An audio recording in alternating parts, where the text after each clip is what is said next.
Good morning, sir. Morning. Good morning, everyone. Very good morning.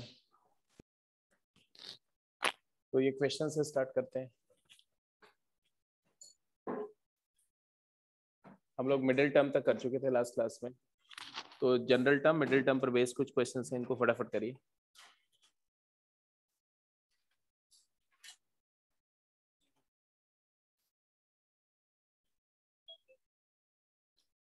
बोला गया इन the expansion of 1 plus x to the power 24 the coefficient of 4r plus 5th term is equal to coefficient of 2r plus 3th term, then find the value of r. ये तो simple है, बिल्कुल सही बात है. इसमें सिर्फ ये देखना है कि एक्सपेंशन में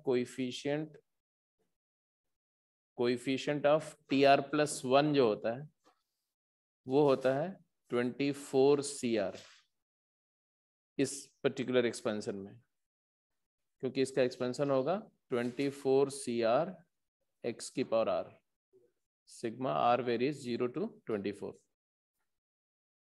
और 4r plus 5th का मतलब क्या हुआ? t of 4r plus 4 plus 1. तो r की जगह पर हम 4r plus 4 लेंगे, तो इसका कोएफिशिएंट जो होगा वो हो जाएगा तुम्हारा 24c 4r plus 4. ऐसे ही 2r plus 3th टर्म का 2r plus 2 plus 1th term, तो इसका कोएफिशिएंट क्या हो जाएगा? 24c 2r plus 2. और ये दोनों कोएफिशिएंट बोल रहे हैं इक्वल है, तो NCX इक्वल टू NCY का क्या प्रॉपर्टी था? हाँ, तो x इक्वल टू y तो यहाँ पॉसिबल होगा. 4r plus 4 is not equal to 2r plus 2, तो यहाँ से तो कोई सोल्यूशन नहीं आएगा. दूसरा पॉसिबिलिटी क्या है? 4r plus 4 plus 2r plus 2 की वैल्यू 24 के इक्वल होनी चाहिए. तो यहाँ से r की कोई वैल्यू नहीं, r की वैल्यू तो आएगी बट नेगेटिव आएगी. r इज इक्वल टू क्या आएगा? -1. नॉट पॉसिबल, रिजेक्ट हो जाएगा. यहाँ से 6r की वैल्यू कितनी आई? 18. तो r की वैल्यू कितनी आ गई? 3. So this is the final answer. Second part का आंसर देखते.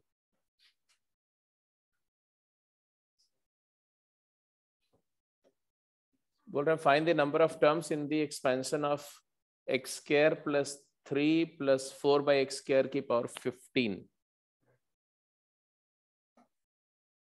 x square plus 3 plus 4 by x square ऐसा है, इसका टोटल पावर 15 है. और हमें इसमें चाहिए क्या? Number of distinct terms, number of terms.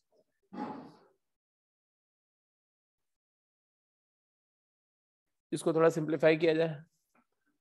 अभी ये ट्राइनोमियल एक्सपेंशन के फॉर्म में है नहीं, क्योंकि ट्राइनोमियल एक पॉलिनोमियल होता है और अभी ऐसा चाहिए पॉलिनोमियल नहीं है ये. तो इसको हम ऐसे लिख सकते हैं, अगर एलसीएम लोगे तो क्या आएगा? x to the power 4 plus 3x square plus 4 to the power 15 over x की पावर 30. अब यहाँ पर जो इम्पोर्टेंट टू नोटिस ये है कि सपोज करो कि मैं आपको बोलूं कि ये एक एक्सप्रेशन है a plus b x plus c x square plus d x cube. कितने टर्म है इसमें? How many terms are there? 4. And if I say that fx में आपने बोला 4 टर्म्स है, राइट? अगर मैं बोलूं fx अपॉन एक्स क्यूब में कितने टर्म होंगे, तो आप क्या बोलोगे? a by x cube plus b by x square plus c by x plus d. तो इसमें भी नंबर ऑफ टर्म 4 ही रहेंगे. कहने का मतलब यह है कि whenever you divide certain expression by some monomial, the number of terms do not change. तो किसी पॉलिनोमियल को मोनोमियल से डिवाइड करने पर नंबर ऑफ टर्म वही रहते हैं. अच्छा, इसका मतलब x की पावर 30 से डिवाइड करने पर नंबर ऑफ टर्म चेंज नहीं होंगे. तो I can say that number of term क्या होंगे, तो आप बोल सकते हैं कि therefore it is equal to number of terms in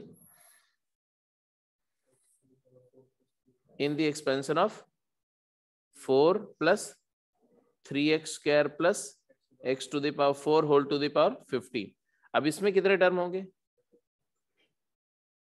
इस एक्सपेंशन में कितने टर्म होंगे अगर आपसे पूछा जाए इसमें, तो आपका आंसर क्या आएगा और क्यों आएगा? तो पहला कुछ लोग बोल रहे हैं 17 टर्म होंगे, है ना, कुछ लोग बोल रहे हैं 17 C2 होंगे, ऐसे कुछ कुछ तरह तरह की बातें निकल करके आ रही हैं। 17 C2 क्या होता है? 17 C2 तो हो जाएगा 17 इंटू 16 डिवाइड बाई 2, तो 17 into 8, it's a great number. 17 answer पहले बोला, फिर 17 C2 बोला, दोनों में कनेक्शन क्या है? 17 आंसर किसका था? आयुष तुम्हारा था? किसका आंसर 17 था? किसी का नहीं था?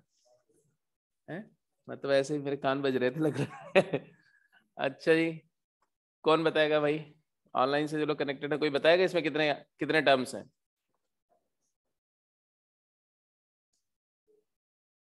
किसी की रिप्लाई नहीं आ रही अभी। ऐसे केसेस में देखो, NC2 वाला जो कॉन्सेप्ट है कि अगर 3 ट्राइनोमियल का पावर n है तो power distributes on the base में जो टर्म है उनके ऊपर में, तो आप उसको पावर को नंबर ऑफ बॉल्स या नंबर ऑफ कॉइन्स मान सकते हैं, और बेस में जो टर्म्स है उनको आप बेगर्स मान सकते हैं, और वो डिस्ट्रीब्यूशन वाला कॉन्सेप्ट से कर सकते हैं। लेकिन अभी हम उसकी बात नहीं कर रहे हैं, मैं कुछ और बात कर रहा हूँ। या वो तब करते हैं जब ये तीनों टर्म इंडिपेंडेंट हो, जैसे x plus y plus z हो तो कर सकते हैं ऐसा, लेकिन यहाँ ऐसा नहीं करो। यहाँ पर वो कॉन्सेप्ट आपको बताया तो था अभी पिछली क्लास में, भूल गया? इसका एक्सपेंशन जो है, अगर मैं एक्स स्क्वायर को y मान लो, समझो ध्यान से, एक्स स्क्वायर को y मान लो, तो हम बोल सकते हैं कि it is equal to number of terms in the expansion of 4 plus 3y plus y square whole to the power 15। Agreed? और इसका एक्सपेंशन अभी क्या हुआ, सिंपल क्वाड्रेटिक है, क्वाड्रेटिक की पावर 15 है, तो इसका एक्सपेंशन कैसा होगा? इसका एक्सपेंशन होगा sigma a k y to the power k, where k varies 0 से हाईएस्ट पावर का टर्म क्या आएगा? y की पावर 30 आएगा। And I will say that number of term in this expansion will be the answer. और कितने term होंगे इसमें? अच्छा, इसमें कोई टर्म वैनिश भी नहीं हो सकता क्योंकि सारे कोएफिशिएंट पॉजिटिव हैं, ये भी पॉजिटिव है, ये भी पॉजिटिव, ये भी पॉजिटिव है, तो your answer will be 31 terms. 31 terms. Sir 2n+1 आपने बताया ही था कल वैसे। हाँ, 2n+1 तो मैंने बताया था कि अगर ऐसा हो कि a plus b x plus c x square whole to the power n है तो नंबर ऑफ टर्म्स जो है 2n+1 होते हैं, ये मैंने बताया था। लेकिन यहाँ पर वो डायरेक्टली नहीं लगाना कि 4n+1, क्योंकि यहाँ पर सारे टर्म है नहीं। जैसे 0 पावर का टर्म है, फिर 1 पावर का मिसिंग है, फिर 2 पावर का टर्म है, फिर 3 पावर वाला मिसिंग है, फिर 4 पावर का है, तो वो तब फंक्शन करता है। मतलब ये फार्मूला ये वाला भी यूज कर सकते हैं आप, a0 plus a1x plus a2x square, ऐसे अगर एक पॉलिनोमियल हो जिसमें कोई टर्म मिसिंग नहीं हो, a k x की पावर k, और इसका पावर अगर n है, तो नंबर ऑफ टर्म्स क्या होंगे, आप उसका फार्मूला लिख सकते हो। Number of terms is equal to highest degree, देखो क्या आएगा, हाईएस्ट पावर क्या आएगा, n इंटू k प्लस 1। ये हम यूज कर सकते हैं provided this polynomial has no missing term, it has all the terms from constant term till the highest power term। Her power के टर्म है तो हम बोल सकते हैं, एंड स्पेशली अगर सारे कोएफिशिएंट पॉजिटिव है तो डेफिनेटली, अदरवाइज जो मैक्सिमम नंबर ऑफ टर्म इतने होंगे। तो इसमें 31 टर्म आ गए जी। तो यहाँ पर मिसिंग टर्म थे ना, इससे क्या हुआ कि ऑड पावर के टर्म तो कोई बनेंगे नहीं। जब इसका एक्सपेंशन करोगे तो किसी भी टर्म में पावर ऑड नहीं होगी एक्स की, तो सिर्फ इवन पावर वाले टर्म होंगे, इसीलिए मैंने एक्स स्क्वायर को वाई मान लिया सो दैट काउंटिंग आसान हो जाए। That's it. क्लियर है? समझ में आ रही बात? जैसे अगर मैं ऐसा बोलूं, जल्दी से आंसर करेंगे आप, 1 plus x square plus x4 plus x6 plus 2x8 whole to the power 20 कितने टर्म्स होंगे? Has number of different terms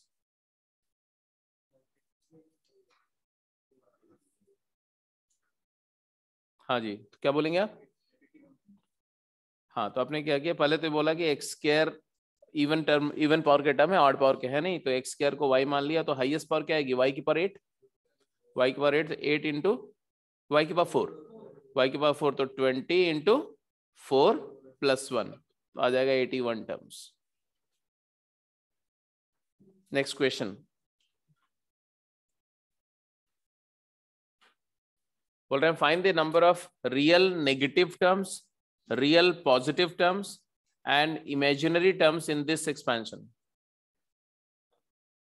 1 plus iota x to the power 4n plus 2 है, n is any natural number, x is positive.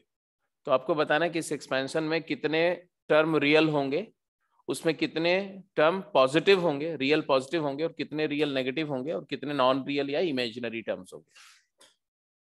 जल्दी answer करेंगे।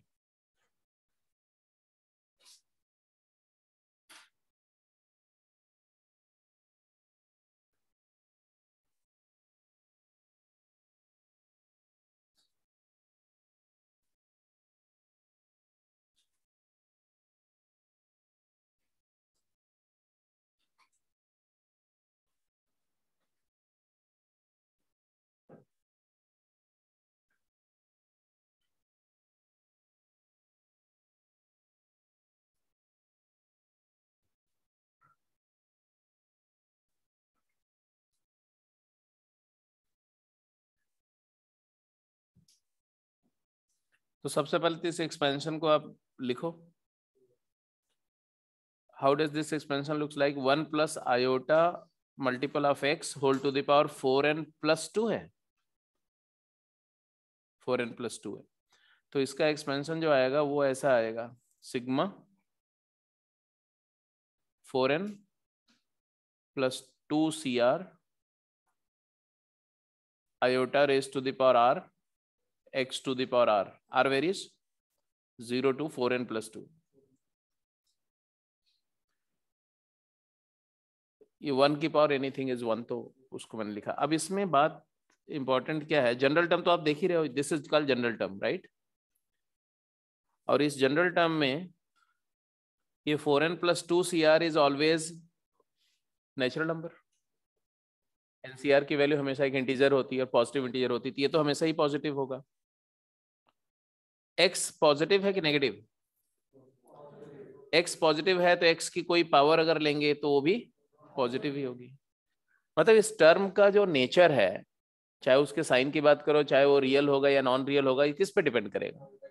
Iota to the power r, तो clearly iota to the power r govern करेगा, ये यही governing होगा। और iota to the power r के बारे में क्या जानते हो? ये iota to the power r real कब होता है? जब आर की वैल्यू इवन हो, 2k, और जब जब आर की वैल्यू ऑड होगी तो ये नॉन रियल या इमेजिनरी हो जाएगा। अब क्वेश्चन थोड़ा ज्यादा क्लियर हो गया कि रियल टर्म अगर चाहिए तो आर को इवन लेना पड़ेगा। इवन वैल्यू आर की क्या क्या मिलेगी आपको? तो आर की वैल्यू मिलेगी 0, 2, 4, 6, 8, 10, 12, 14 ऑन एंड ऑन। कहां तक? 4n प्लस 2 तक मिलेगी, क्योंकि आर की मैक्स वैल्यू क्या है? 4n plus 2। तो 4n और 4n के बाद 4n प्लस 2।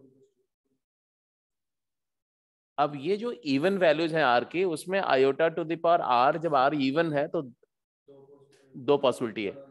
जैसे आयोटा की पावर 0, आर 0 है तो 1 आएगा, आर 1 है तो, आर 2 है तो -1 आएगा। तो +1 -1 +1 -1। हमें क्या चाहिए? रियल पॉजिटिव कब होगा? और रियल तो किस पे डिपेंड करेगा? आर की वैल्यू 0, 4, 4 का मल्टीपल है या 4 का मल्टीपल +2 है? 1 नहीं, 4 के +2। इवन में दो ही केस होंगे ना। तो चलिए अब बताते हैं फटाफट। TR+1 इज रियल पॉजिटिव कब? If R is multiple of 4, 4 times m होगा तो, that is R is 0, R is 2, R is 4, R is 6 and maximum R क्या हो सकता है? 4 का सबसे बड़ा मल्टीपल, हाँ, क्योंकि R 4n+2 से बड़ा भी नहीं हो सकता, तो this is the largest possible value, R is equal to 4n। तो कितने टर्म हुए? And therefore number of term, जितनी R की वैल्यू है उतने टर्म आएंगे बेटा। Therefore number of positive terms कितने आए बताओ?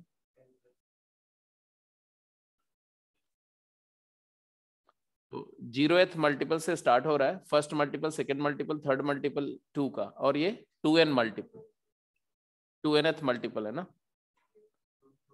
अरे नहीं, हाँ क्या बोल रहे? 2 और 6 क्यों लिया मैंने? ये क्यों लिया? बहुत गलत बात है, बिल्कुल नहीं लेना चाहिए। 0, 4, 8 लेना चाहिए था। क्या कर रहे हैं हम लोग? ये 4 है, फिर क्या लेंगे? 8, फिर क्या लेंगे? 12 एंड सो ऑन 4n तक। तो ये n+1 टर्म हो गए। बोलो कितने लोग काउंटिंग कर पा रहे हैं वर्बली? 0, 0, 4, 8, 4 के मल्टीपल करके 4n तक जा रहे हैं, तो n+1 टाइम्स आपने टेबल पढ़ी, क्योंकि 0 टाइम्स भी लिया आपने, 0 times first time, second time, third time and nth time, n+1। अगर आप ऐसे नहीं काउंट कर रहे हो तो दूसरा तरीका होता है, इट इज एन एपी। और कितने टर्म है? तो मान लो k टर्म है, k टर्म है तो kth टर्म का फार्मूला लिखोगे तो क्या आएगा? पहला टर्म क्या है? 0 प्लस k-1 इंटू 4, और इसकी वैल्यू अब क्या लिख देंगे? 4n। तो यहां से क्या हो जाएगा? k-1 is equal to n, तो यहां से k की वैल्यू क्या आ जाएगी? n+1। तो वहां से भी आ जाएगा। Anyway n+1 number of positive term है। अब बताओ tr+1 रियल नेगेटिव होगा तो क्या होगा? रियल एंड नेगेटिव, जब r की वैल्यू 4m+2 हो जाए, और 4m+2 हो जाए, और r की वैल्यू 4m+2 का मतलब हुआ कि r की वैल्यू 2 हो जाए, या 6 हो जाए, या 10 हो जाए, या 14 हो जाए, ऐसा 4 का मल्टीपल +2, लास्ट वैल्यू क्या होगी? 4n+2। अब ये जरा कंपेयर कर लो, 4m+2 को 4n+2 से कंपेयर करो तो m की वैल्यू क्या आती है? m की जगह पर क्या आता है? n। तो m 0 से स्टार्ट हो रहा है, यहां पर m क्या है? 0, फिर m क्या है? 1, फिर m क्या है? 2, 4 2 8 + 2 10, और m की वैल्यू लास्ट क्या है? n। तो 0 से n कितने हुए? तो यहां भी क्लियर हो गया कि नंबर ऑफ टर्म्स n+1 हो गए। तो अगर कोई आपसे बोले कितने रियल पॉजिटिव टर्म है तो n+1, कितने रियल नेगेटिव टर्म है तो भी n+1। Total number of real term कितने हुए? Number of real terms total कितने हुए? It is equal to 2n+2। और number of non real term कितने होंगे? इमेजिनरी टर्म कितने होंगे? तो रियल के अलावा जो भी हैं वो सब क्या है? इमेजिनरी टर्म है। टोटल कितने टर्म थे? तो number of terms -2n+2। Total कितने टर्म्स थे? इंडेक्स +1। बाइनोमियल एक्सपेंशन में नंबर ऑफ टर्म होते हैं पावर +1, इंडेक्स +1, तो 4n+3। 4n+3 में से माइनस क्या किया आपने? 2n+2। तो आंसर क्या आया? 2n+1। 2n+1 number of imaginary terms होंगे। इमेजिनरी टर्म मतलब जिसमें आयोटा होगा, आयोटा होगा। इसमें भी फर्दर आपसे पूछा जा सकता है कि कितने ऐसे, मतलब ये कैसे टर्म है इमेजिनरी टर्म वाले, मतलब कैसे टर्म? आयोटा वाई टाइप के टर्म्स, वाई आयोटा, ऐसा आयोटा क्यूब भी तो माइनस आयोटा हो जाएगा ना, तो आयोटा टाइम समथिंग होंगे वो। तो ऐसे वाले टर्म में वाई को बोलते हैं इमेजिनरी पार्ट, है ना? वाई को क्या बोलते हैं? Imaginary part. तो अगर कोई आपसे बोले कि number of imaginary terms with positive imaginary part, number of imaginary terms with positive imaginary part, क्या होगा?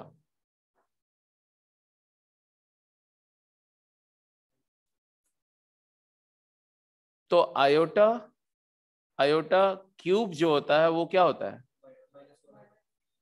Minus iota. और आयोटा की पावर 1 क्या होता है? आयोटा। फिर आयोटा की पावर 5 क्या होता है? आयोटा।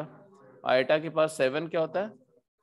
तो ऑड पावर में भी दो तरह की सिचुएशन आएगी। अगर पावर 4k + 1 है, पावर को 4 से डिवाइड करके 1 रिमाइंडर आ रहा है तो प्लस आयोटा वाला टर्म आएगा, और अगर 4 से डिवाइड करके 3 रिमाइंडर आ रहा है तो माइनस आयोटा वाला टर्म आएगा। तो यहां पर इसका मतलब है कि आर की वैल्यू हमारी क्या होगी, 4k + 1 टाइप की। मतलब जैसे जैसे कि R1 हो जाए, या R5 हो जाए, या 9 हो जाए, या 13 हो जाए, ऐसे वाले टर्म। लास्ट वैल्यू क्या आएगी, लास्ट वैल्यू आएगी 4n + 1। तो आप खुद ही काउंट कर लो, n + 1 टर्म है।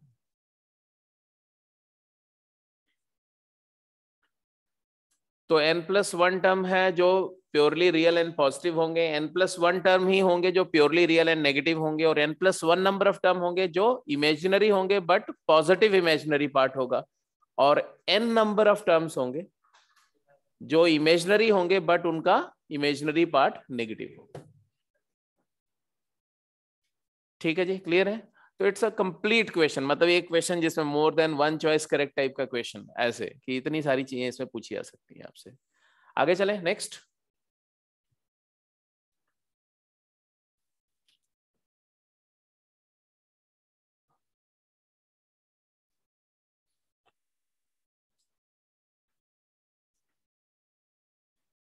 जल्दी आंसर कर दो, क्विक।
कौन कौन सा,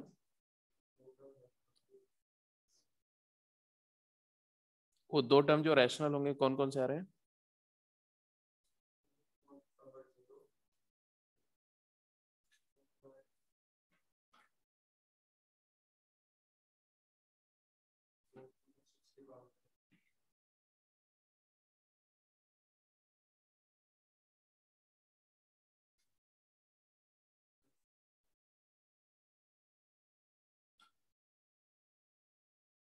ऐसे सिचुएशन है, जनरल टर्म तो यही सबका आ गया होगा, क्यों भाई? जब आपने इसका एक्सपेंशन लिखा तो जनरल टर्म यही आएगा ना, 20 CR क्यूब रूट ऑफ 4 की पावर 20 - R एंड 6 की पावर -R/4, क्योंकि 4th रूट ऑफ 6 है डिनोमिनेटर में। क्लियर है यहाँ तक?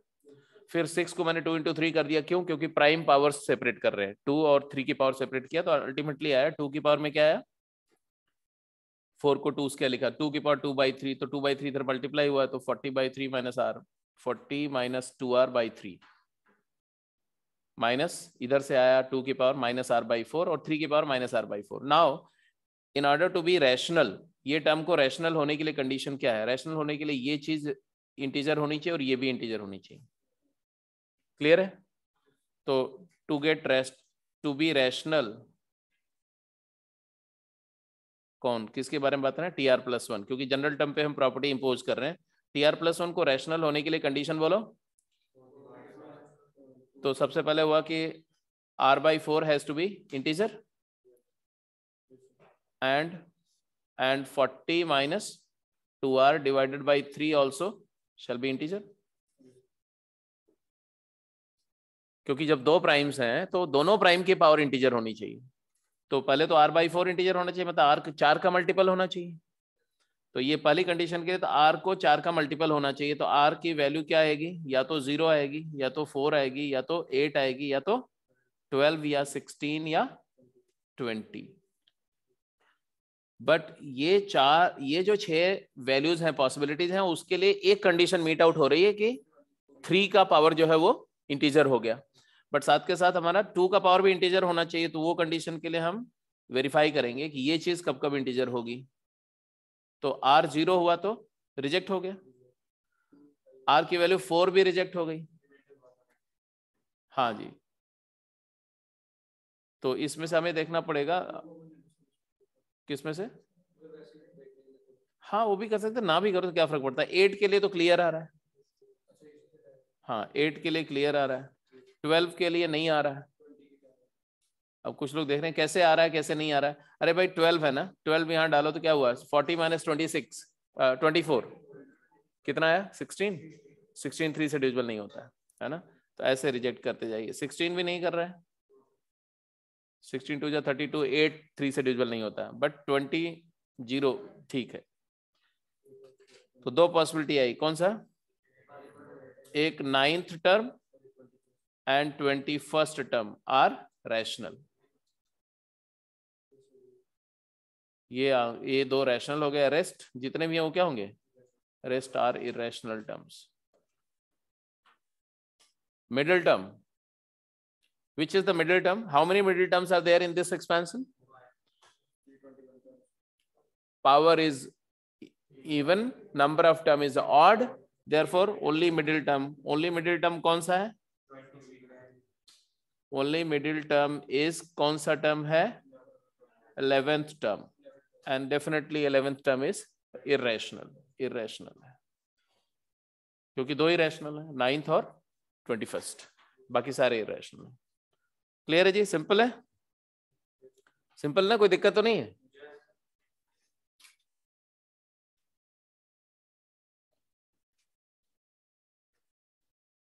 बोला गया, if the ratio of 7th term from the beginning and the 7th from the end of the binomial expansion, this is 1:6, then find the value of n। हाँ कर लियो, चलो जो लोग कर चुके हैं तो तब तो तुम लोग जो है ना वो टेक्सचुअल एक्सरसाइज के क्वेश्चन कुछ करते रहो बैठ के, है ना। उस टाइम में जो लोग कर चुके हैं वो लोग टेक्सचुअल एक्सरसाइज के सम्स करते रहे।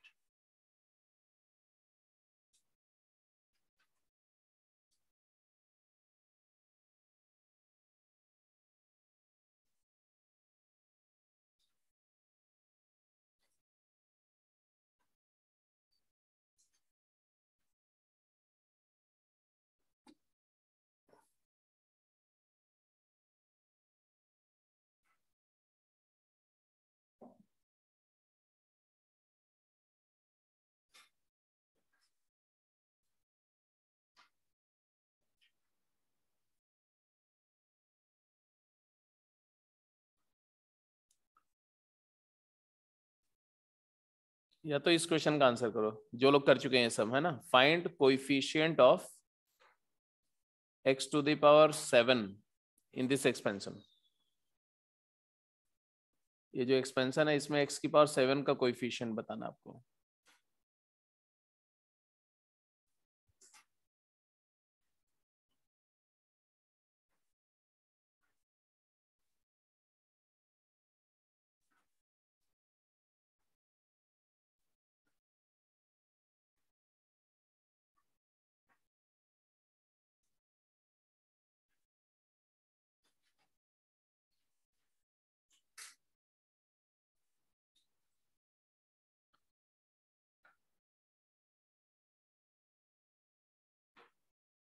T7 फ्रॉम बिगिनिंग क्या होगा,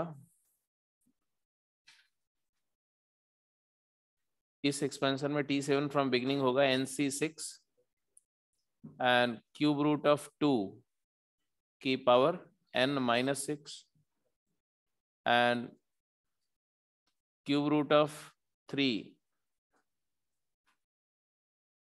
की पावर -6, बोलो हाँ या ना। ये टर्म हुआ हमारा 7th term from the beginning. इसी तरह से बोल रहे हैं 7th term from the and क्या होगा, 7th फ्रॉम एंड। तो एंड से 7th टर्म चाहिए तो हम इसी को क्या करेंगे, स्वैप कर लेंगे, इंटरचेंज कर लेंगे, a प्लस एक्स का x प्लस a कर देंगे। 7th फ्रॉम एंड क्या होगा बोलो, अभी इसको ऐसे पढ़ो ना, 1/³ plus ⁵2 whole to the power n। इसमें 7th फ्रॉम द बिगिनिंग सोच लो, t6 + 1 क्या आएगा, nc6 into 3 to the power 1/3 का पावर 6 - n, क्योंकि माइनस पावर था ना उसका, 3 की पावर -1/3। एंड ⁵2 की पावर क्या होगा, ⁵2 की पावर क्या होगी, 6। अब क्वेश्चन में क्या पूछा गया, क्वेश्चन में पूछा गया कि 7th फ्रॉम द बिगिनिंग और 7th फ्रॉम द एंड का जो रेशियो है, the ratio of the 7th term from the beginning is to 7th term from the end of this expansion is 1:6। तो इन दोनों का रेशियो करेंगे तो क्या आएगा, क्या कैंसिल होगा। हाँ, अगर मैं इसको बोलूं T7 है और इसको बोलूं T7 डैश है, राइट, तो ऑब्वियसली क्वेश्चन में दिया गया T7/T7 dash is equal to 1/6। तो आप जब रेशियो लोगे दोनों का तो NC6 तो कैंसिल हो जाएगा, और फिर क्या आएगा, ⁵2 की पावर क्या आएगी, n-6, और ⁵3 की पावर क्या आएगी, -6 डिवाइडेड बाय इधर क्या है, ⁵3 की पावर क्या है, 6 - n, और ⁵2 की पावर क्या है, 6। एक्चुअली देखो तो दोनों की ⁵2 और ⁵3 दोनों की पावर सेम आ जाएगी, अभी देखना, इट इज 1/6। सिंप्लीफाई करो जरा तो क्या आएगा, 2 की पावर इधर ले जाओ और इसको भी नीचे ले जाओ या ऊपर ही ले लो तो क्या आएगा,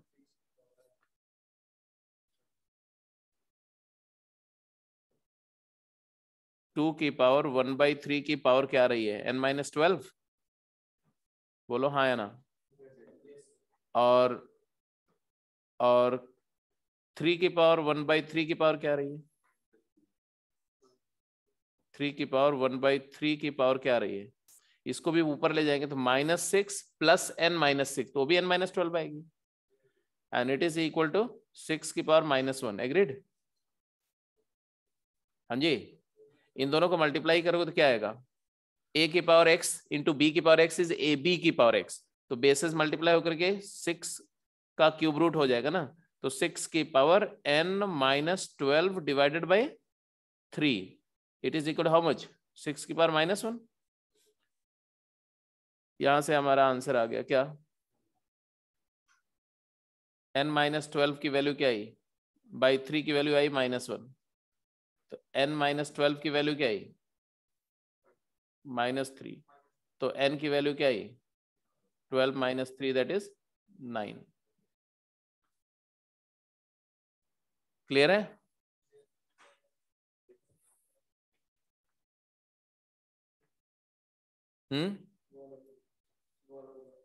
हो गया,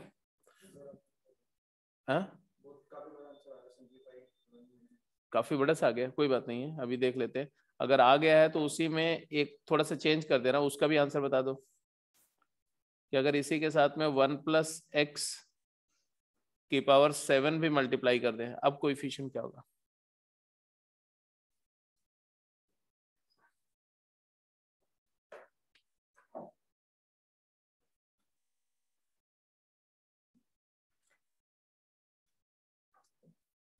फिफ्थ क्वेश्चन तो सबको क्लियर है ना, कोई दिक्कत तो नहीं।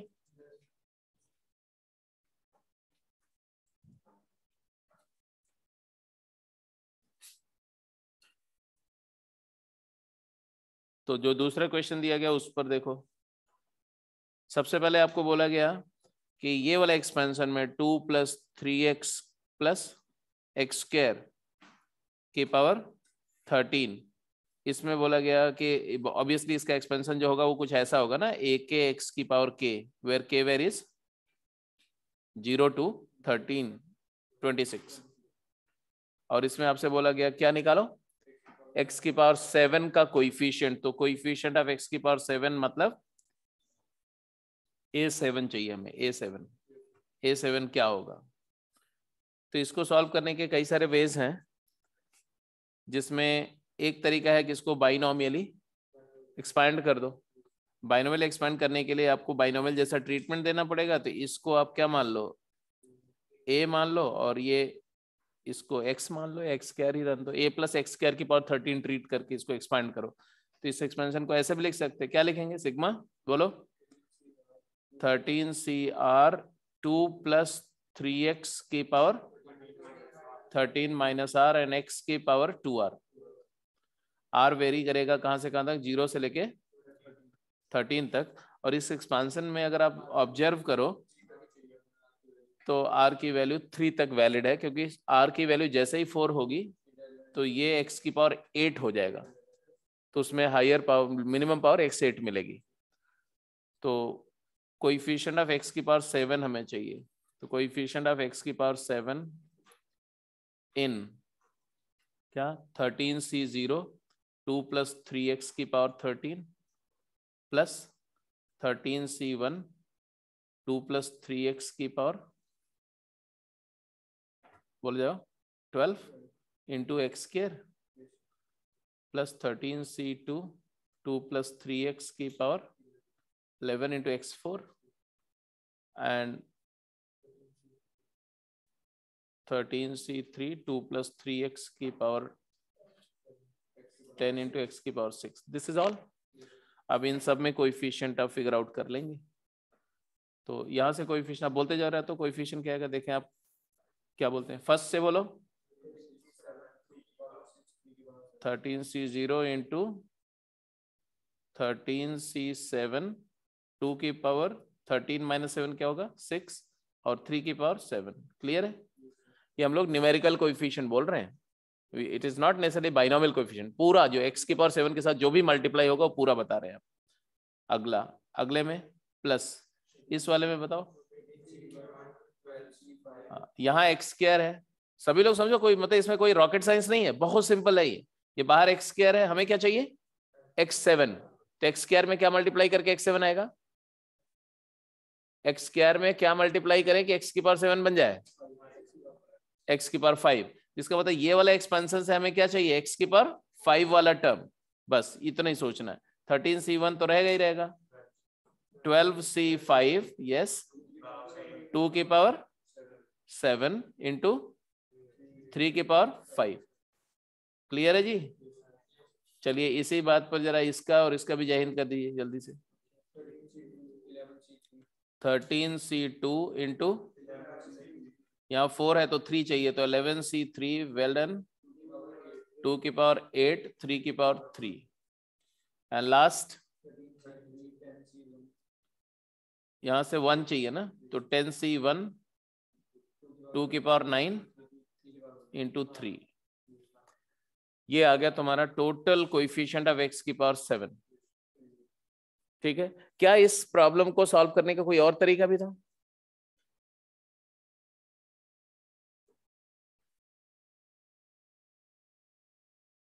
एक तरीका और था, वो देखो कैसे, वो तो है ही, एक अरेंजमेंट वाला तरीका भी था।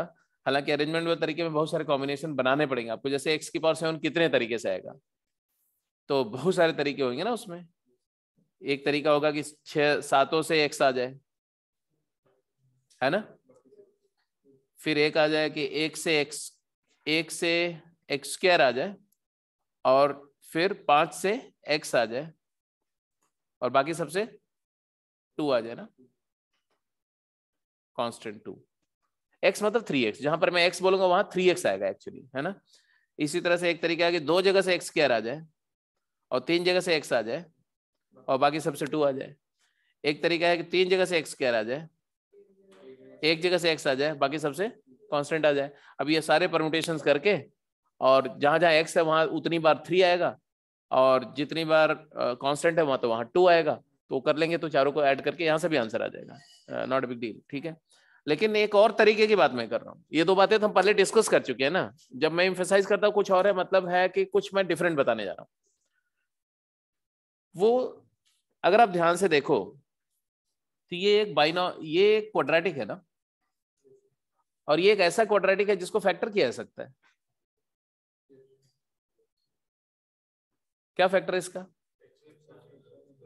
x+1 इंटू x+2, तो मतलब ये 1+x इंटू 2+x की पावर 13 इसका है एक्सपेंशन, ठीक है ना। तो इस ये एक एक्सपेंशन तो आएगा तुम्हारा 13c(r) x की पावर r, और दूसरा एक्सपेंशन आएगा 13c(k) x 2 की पावर 13 - k इंटू x की पावर k। एग्रीड? अब ये दोनों एक्सपेंशन में r की वैल्यू 0 से 13 हो रही है, तो कैसे कैसे मुझे x7 मिलेगा? तो यहाँ इसका कांस्टेंट टर्म इसके 7 वाले टर्म से मल्टीप्लाई होगा, इसका 1 पावर वाला इसके 6 वाले से मल्टीप्लाई होगा, इसका 2 वाला इसके 5 वाले से मल्टीप्लाई होगा, इसका 3 वाला इसके 4 से, इसका 4 वाला इसके 3 से, इसका 5 वाला इसके 2 से, इसका 6 वाला इसके 1 से, इसका 7 वाला इसके 0 पावर वाले टर्म से मल्टीप्लाई हुआ, उसे एक सीरीज मिलेगी। कई बार क्या होता है कि जब जेईई एडवांस का प्रॉब्लम होता है तो वो क्या करते हैं, किसी प्रॉब्लम को ऐसे भी काउंट करके ऐसा आंसर निकाल दिया, वो आंसर ठोक दिया ऐसे ऑप्शन में, फिर उसी को ऐसे वाले करके परम्यूटेशन कॉम्बिनेशन की तरह से वो आंसर भी चेप दिया, और फिर एक तीसरे तरीके से वर्कआउट करके एक सीरीज लिख दी। अब बहुत मुश्किल होता है कि स्मार्ट से स्मार्ट बच्चा फंस जाता है, क्योंकि इतना टाइम नहीं होता है। जो उतने डिफरेंट पॉसिबिलिटी से सोचे रहता है वो तो पकड़ लेता है, बाकी लोगों को पकड़ना बहुत मुश्किल हो जाता है। तो that is why the more than one choice correct problems are very challenging, because ठीक है भाई, एक ही तरीके से प्रॉब्लम सॉल्व करना अपने आप में चैलेंज है, और उसी प्रॉब्लम को मल्टीपल वे से सॉल्व कर पाना और ऑन द स्पॉट कर लेना, या वो बहुत मुश्किल होती है। तो वहां पर आपका एक्सपीरियंस काम आएगा। अगर आपको वेज पता है तो आपको तुरंत शक भी होगा, तो शक भी नहीं होगा, आपको लगेगा ये आंसर आ गया मेरा वाला, जय हिंद, आगे बढ़ गया, -1 नंबर, ऐसा हो जाता है। और पार्शियल मार्किंग होती है तो उसमें थोड़ा सा सही होता है कि अगर आप केयरफुल रहे और एक ही टिक कर दिया केवल अपना वाला आंसर, तो प्रोपोर्शनली आपको कुछ मार्क्स मिल जाएंगे। लेकिन अगर मान लिया थोड़ा सा कलाकारी दिखाने लगे कि चलो मोर देन वन करेक्ट है तो एक आध और मार देते हैं, और कहीं अगर गलत आंसर कोई टिक हो गया तो उड़ गया। तो थोड़ा सा ध्यान, अभी इसमें हो जाएगा कि नहीं, कैसे है, जरा इसकी सीरीज कैसी फॉर्म होगी बताओ, किस तरह से बनेगा। एक टर्म लिखो, इसका 0 इसका वाला 7 है ना, 13c0 इंटू 13c7 इंटू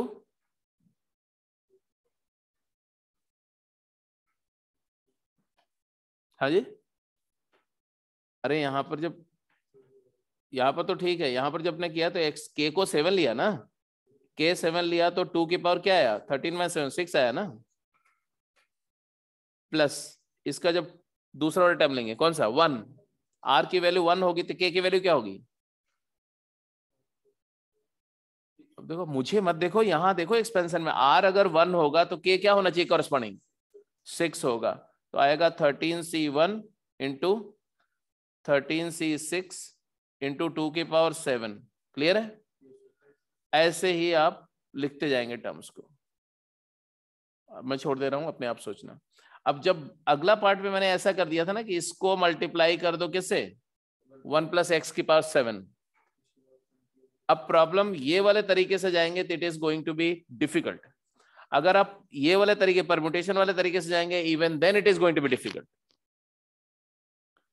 अब आपके पास क्या होगा, फैक्टर वाला तरीका अभी भी उतना ही कन्वीनियंट होगा। क्यों?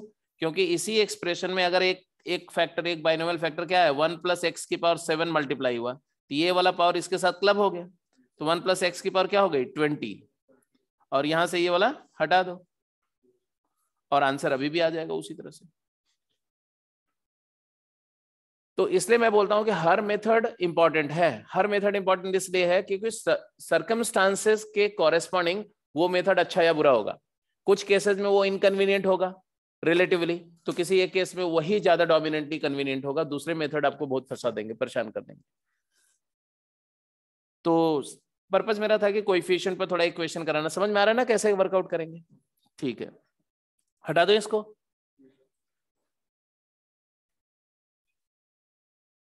अगले क्वेश्चन पे चलिए जी।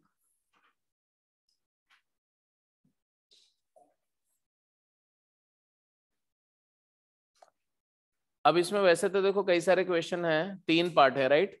मैं चाहता हूं आप मेरे को ए पार्ट और सी पार्ट का आंसर करो जल्दी से, बस only a and C.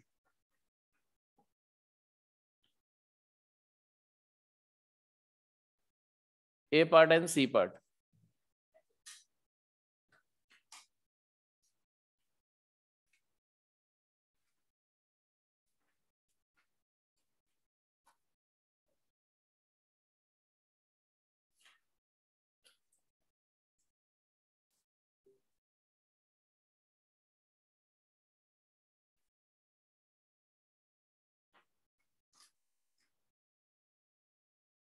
You have to find the term which is independent of x from these expansions.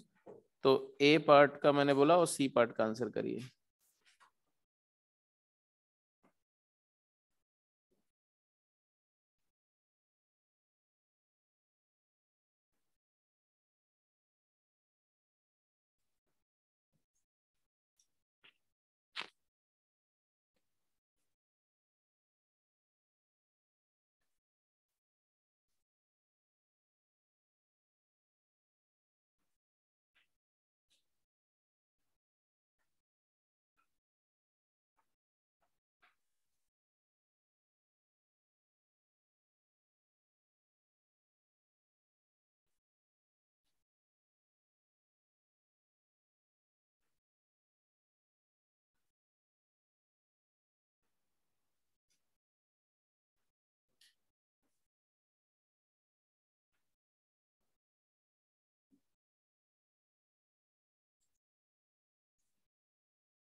ऐसे कुछ है ना?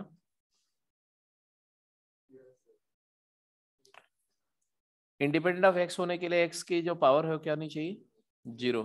तो आपने बोला 10 माइनस 5r बाई 2, 0 होना चाहिए। तो r की वैल्यू क्या गई? r की वैल्यू 2 आ गई, मतलब third term t3 is independent of x। अब वो टर्म बताना भी है कि क्या होगा, तो t3 क्या होगा? तो 10c2 x की पावर तो खत्म ही रहने दो, 3 की पावर क्या आएगी? 2 की पावर क्या आएगी? 3 की पावर क्या रही है? 3 की पावर -2 और 2 की पावर भी -2, मतलब यह है कि 10c2 अपॉन 36। और सिंप्लीफाई करना चाहो तो 10 इंटू 9 डिवाइडेड बाई 2 इंटू 36, 9 4 जा 5/4, this is 5/4। Now c part.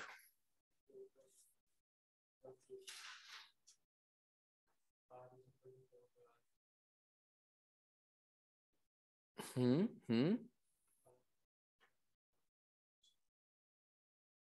किस आर किसके लिए? राइट वाले के लिए।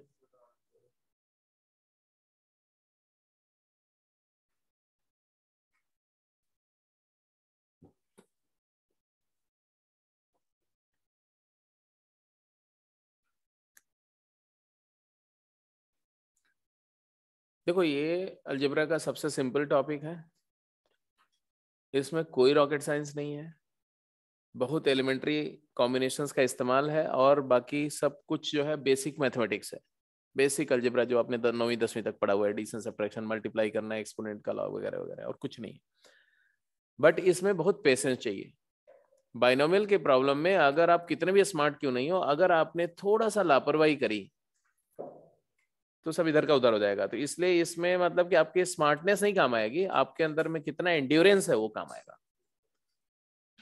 प्लस माइनस की एरर नहीं हो, जब आप कैलकुलेशन कर रहे हो तो एकदम भक्त और भगवान का रिलेशन बन जाना चाहिए कि सब दुनिया भूल करके उसी पे लगो, क्योंकि नहीं तो कहीं छोटा सा एक टर्म मिस हो जाएगा, कोई गड़बड़ हो जाएगा, पूरी एफर्ट तुम्हारे वेस्ट हो जाएगा। ठीक है, तो और कुछ नहीं है इसमें, और क्या मैं करके दिखा रहा हूँ, देखो बस केवल वही है कि कैलकुलेशन में आपको बहुत पेशेंस रखना होगा।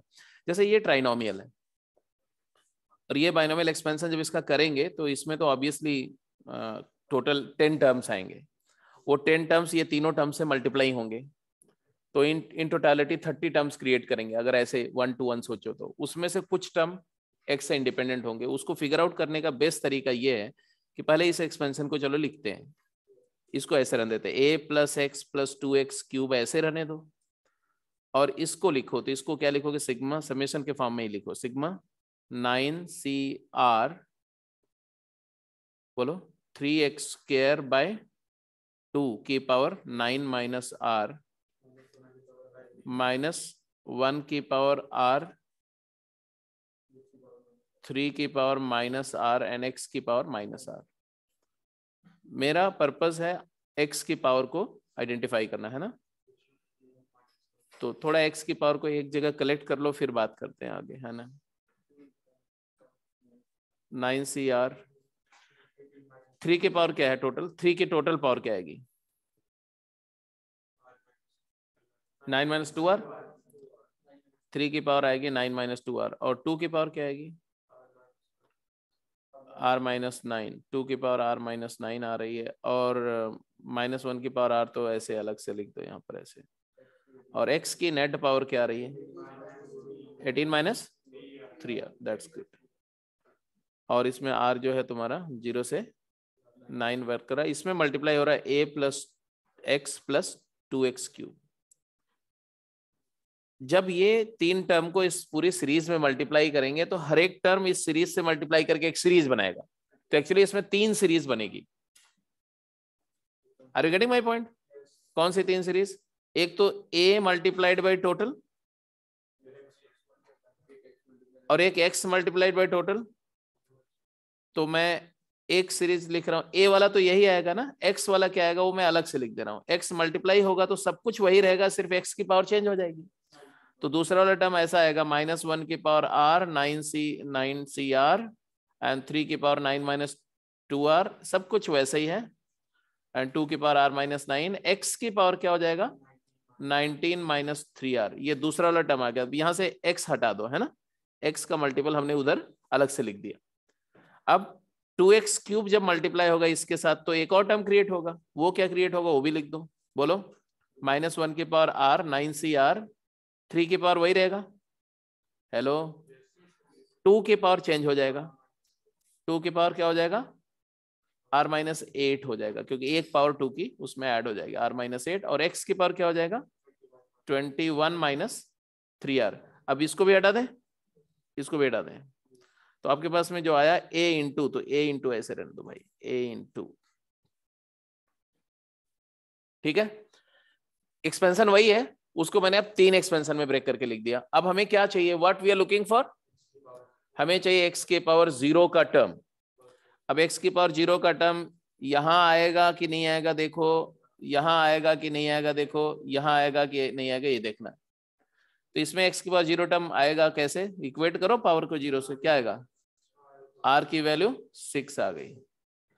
आर की वैल्यू 6 मतलब इसका कौन सा टर्म, सेवेंथ टर्म, ये वाले पहले एक्सपेंशन का सेवेंथ टर्म लिख लो।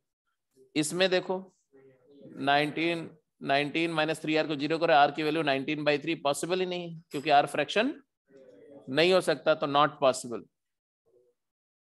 अगले वाले में आर की वैल्यू क्या आएगी, 7 आएगी, मतलब 8th टर्म। तो इस वाले एक्सपेंशन का 7 टर्म लिख लो और इसका 8th, बस ऐड कर दो, आंसर आ जाएगा। तो क्या आएगा बता दो। तो term independent of x is, हाँ जी, -1 की पावर 6, तो पॉजिटिव आएगा 9c6 6 2 12, 3 की पावर -2 मतलब 1/9 है ना, और 2 की पावर, आर की वैल्यू हमने क्या रखी, अच्छा 1/27 हो जाएगा।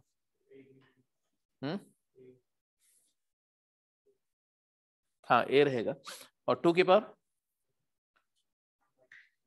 -3 मतलब 1/8, और ए भी होगा है ना, प्लस यहाँ आ जाओ, ये लास्ट वाले में आर की वैल्यू 7 है तो नेगेटिव आ गए, तो यहाँ प्लस के बजाय माइनस रख देते हैं।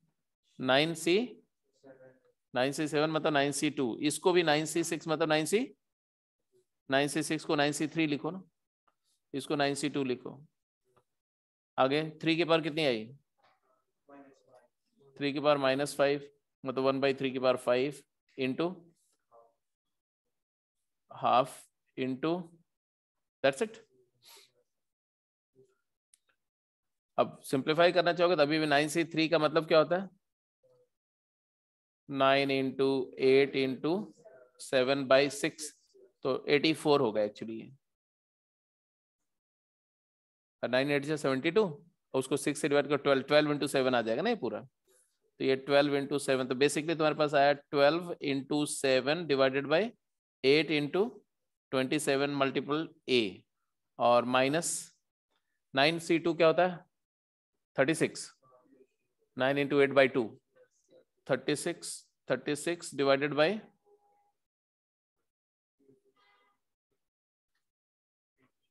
9 इंटू 9 इंटू 6 है ना, और 6 मतलब 3 इंटू 2 को 6 लिख दिया मैंने। तो इसको सिंप्लीफाई करें, ये भी सिंप्लीफाई हो ही रहा है देखो है ना, अगर ऐसे करो तो 9 4 जा 36 एंड 2 2 जा 4, 2 3 जा 6, तो 2/18। तो यहाँ से भी जो देखो कैंसिल वैंसिल कर लो, तो 4 2 जा 8, 4 3 जा 12, 3 9 जा, तो 7a/18 माइनस 2/27, ऐसा है, ये है तुम्हारा फाइनल।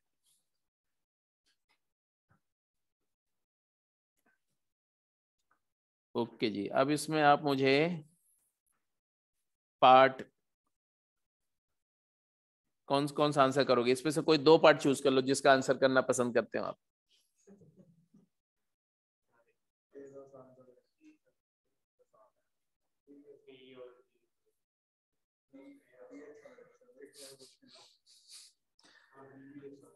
जो जो सबसे मुश्किल दिख रहा होगा शायद वो सबसे आसान हो, ये साइकोलॉजी होती है।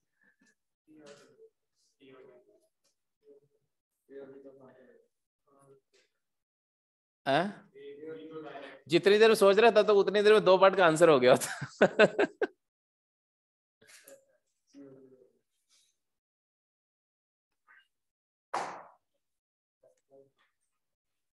मैं तो चाहूंगा सारे कर जाओ, 4 पार्ट है, 4 मिनट लगेगा, 5 मिनट का टारगेट रखो, 5 मिनट देखो सारे हो पाते कि नहीं चारों, थोड़ी स्पीड भी चेक हो जाएगी आपकी।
एक तरीका इसको ए पार्ट को सॉल्व करने का ये है, एक तो बाइनोमियली एक्सपेंड करके तो सॉल्व कर ही सकते हैं, आसान है। एक तरीका ये है कि आपने फैक्टर कर लिया और दो एक्सपेंशंस का प्रोडक्ट के फॉर्म में देखा, तो ऑब्वियस सी बात है कि कॉम्बिनेशन कैसे बनेंगे। आर की वैल्यू 0 होगी तो यहाँ से के की वैल्यू कोई पॉसिबल नहीं, क्योंकि के की मैक्सिमम वैल्यू क्या है 5, तो आर 0 से कुछ नहीं पॉसिबल होगा, आर 1 से भी कुछ नहीं पॉसिबल होगा। आर की वैल्यू मिनिमम क्या होनी चाहिए 2, आर अगर 2 है तो के की वैल्यू क्या होगी 5, अगर आर की वैल्यू 3 है तो के की वैल्यू क्या होगी 4, अगर आर की वैल्यू 4 है तो के की वैल्यू क्या होगी, और अगर आर की वैल्यू 5 है तो के की वैल्यू क्या होगी। दैट्स इट, ठीक है। अब इनके कॉरेस्पॉन्डिंग क्या कोएफिशिएंट बनेगा यही तो कलेक्ट करना है। ये जो मैंने आपको बताया वो केसेस हैं, अब हर केस से कोएफिशिएंट बोलते जाओ। इस कॉम्बिनेशन से क्या कोएफिशिएंट आएगा 5c2 इंटू 5c5, 5c5 तो 1 ही होता है, 2 की पावर 0, तो 5c2 इंटू 5c5 लिख दिया इंटू 2 की पावर 0। यहां से क्या है 5c3 इंटू 5c4 इंटू 2, यहां से क्या है 5c4 इंटू इंटू, और यहां से आया 5c5 इंटू 5c2 इंटू 2 की पावर 3, यही है। बस इन्हीं को ऐड कर दो तो आंसर आ जाएगा। मैं तो ऐड करके आंसर क्या है, तो कोएफिशिएंट क्या है, कोएफिशिएंट ऑफ x की पावर 7, फाइनली हमारा क्या मिला, ये 10 आ गया, पहला वाला तो 10 है ना, 10 प्लस यहाँ क्या है, ये 10 है, ये 5 है, 10 into 5 50 into 2 100, 5c4 is 5, 5c4 is 5c1, 5 10, 5c3 is 5c2 200 आ गया, और लास्ट 80 आ गया। टोटल आंसर क्या है 390। अब the same answer you could have obtained by other methods as well, बाकी दोनों मेथड से भी कर सकते थे तो भी आंसर वही आता। बाकी दोनों मेथड जब मैं बोल रहा हूँ मतलब मैं क्या बोल रहा हूँ, बाइनोमियल एक्सपेंशन से, कि 3x 2 प्लस 3x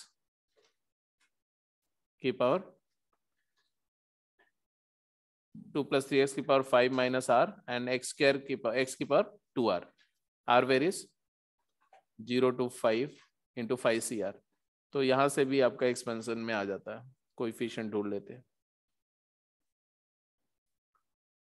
तो r की वैल्यू इसमें लेते 0 से तो कुछ नहीं आता है ना, तो आप ऐसे बोलते हैं कि कोएफिशिएंट ऑफ x की पावर 7 इन, r की वैल्यू 0 करेंगे तो नहीं आएगा, r की वैल्यू 1 करेंगे तो यहाँ 4 और 2 यहाँ भी नहीं आएगा, r की वैल्यू 2 करेंगे, r की वैल्यू 2 करेंगे तो 5c2 एंड x की पावर 4 इंटू 2 प्लस 3x का क्यूब, ये क्या आएगा, और r की वैल्यू 3 करेंगे तो 5c3 x की पावर 6 इंटू 2 प्लस 3x का होल स्क्वायर, बस और किसी टर्म से नहीं आएगा।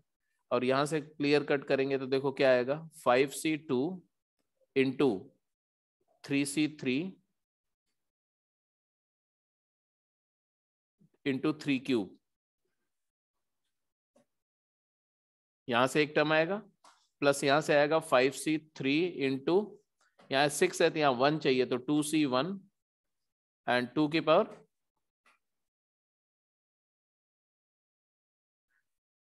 2c1 किया ना, तो 2 इंटू 3, सिंप्लीफाई करेंगे तो आएगा 10 इंटू 27, और यहां से आ गया 10 इंटू 12, देखो आंसर वही आया कि नहीं, 270 प्लस 120 इज 390, तो आंसर आपको वही मिलेगा चाहे आप जैसे जाओ। ए पार्ट हो गया, बी पार्ट का आंसर हुआ, किसका इसका हो गया बी पार्ट, हाँ क्या न्यूमेरिकली नहीं निकाला, वैसे ही निकाले एनसीआर के फॉर्म में।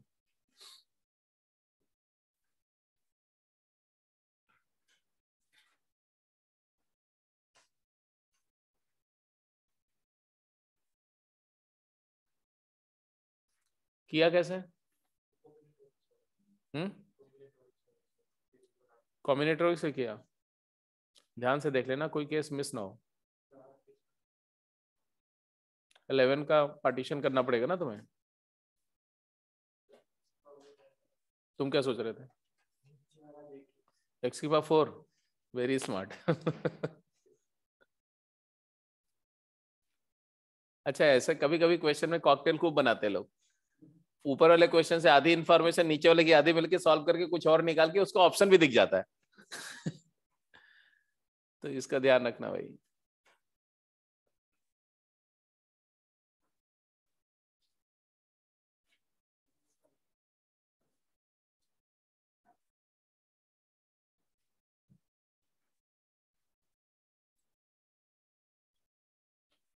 कॉम्बिनेटोरियल मेथड से थोड़ा सा लेंथी होगा ये, क्योंकि बहुत सारे 11 है तो बहुत सारे कॉम्बिनेशंस बनाने पड़ेंगे आपको। उससे बेटर है कि आप इसको क्या करो, ये फैक्टर हो रहा है बड़े आसानी से, देखो ध्यान से। इसको आप लिख सकते हो 1 + x इंटू 1 + x²।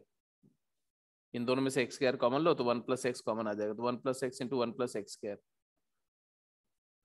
दोनों की पावर 6 हो गई। और हमें इसमें कोएफिशिएंट चाहिए x की पावर 11 का, मतलब हमें चाहिए कोएफिशिएंट x की पावर 11 का इन द एक्सपेंशन 6cr x की power r multiplied by 6ck x की power 2k। r and k both vary from 0 to 6. The best part is here in the second expansion you are going to get only even power term, और यहां से सारे power के term मिलेंगे। तो obvious सी बात है इधर का इवन पावर वाला टर्म तो x11 नहीं क्रिएट करेगा, तो सिर्फ ऑड वाले से ही पॉसिबिलिटी बनेगी। तो ऑड पावर मतलब देख लो r की वैल्यू 1 है तो 1 के कॉरस्पॉन्डिंग मिलेगा क्या? अगर r यहाँ 1 लेते हो तो यहाँ से 10 मिलना चाहिए, तो एक k5, तो ऐसे लिखते जाओ। r की वैल्यू अगर 1 है तो k क्या होगा बोलो? k की वैल्यू 5 होगी। r की वैल्यू अगर 3 है तो k क्या होगा? 4। और r की वैल्यू अगर 5 है तो k क्या होगा? बस, और कोई पॉसिबिलिटी तो नहीं है ना। अब इन तीनों केसेस के कॉरस्पॉन्डिंग कोएफिशिएंट निकाल के ऐड कर लो। पहले के कॉरस्पॉन्डिंग क्या कोएफिशिएंट मिल रहा है? 6c 1 इंटू 6c5 प्लस यहां से क्या रहा है 6c3 इंटू 6c4, और यहां से क्या रहा है 6c5 इंटू 6c3। तो आंसर क्या है, कोएफिशिएंट क्या है?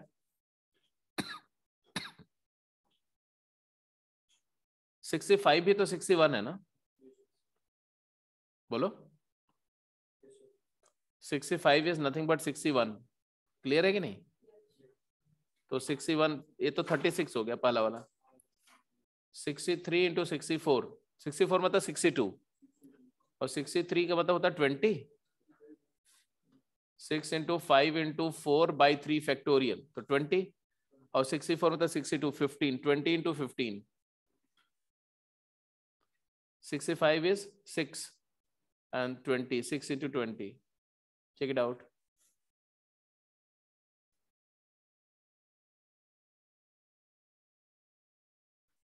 कितना आ गया जी टोटल?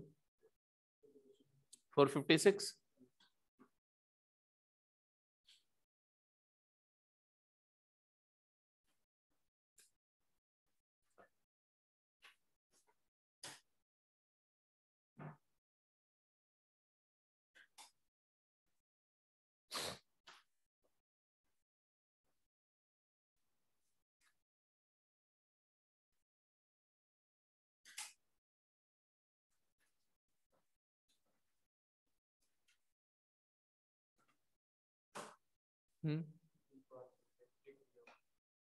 डी पार्ट में हाँ नेगेटिव है। इसलिए वो ज्यादा खतरनाक दिख रहा है, बट जो दिखता है वो होता नहीं, इसलिए दिमाग लगाओ।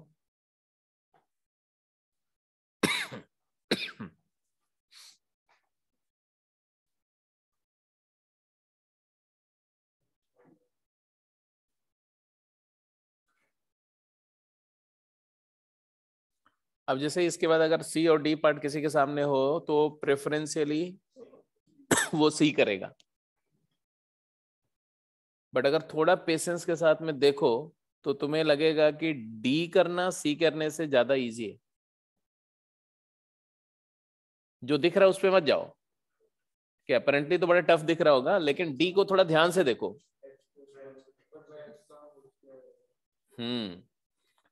तो कई बार कैसा होता है ना कि थोड़ा सा पेशेंस रखना चाहिए। एकदम फर्स्ट अपीयरेंस जो प्रॉब्लम का रिफ्लेक्शन आता है ना, उस पर नहीं बिलीव करना चाहिए कि बहुत टफ है या बहुत इजी है। थोड़ा सा रुकोगे तो आपको पिक्चर ज्यादा क्लियर हो जाती है। जैसे अगर हम इसकी बात करें, ये क्या है, इसको देखो, इसी को देख करके तो ज्यादा परेशानी नजर आ रही है। ये है क्या? हाँ, ये है x⁴ plus 2x² plus 1 upon x² का पावर -5 इंटू 1 प्लस x² की पावर 40। इस प्रोडक्ट में हमें क्या ढूंढ रहे हैं हम लोग? कोएफिशिएंट ऑफ x⁴ 20, यही ढूंढ रहे हैं ना। तो that is we are looking for coefficient of x⁻² 20 in what? 1 plus x² की पावर कितनी है यहाँ? 40। और ये भी तो, ये क्या हो गया ये?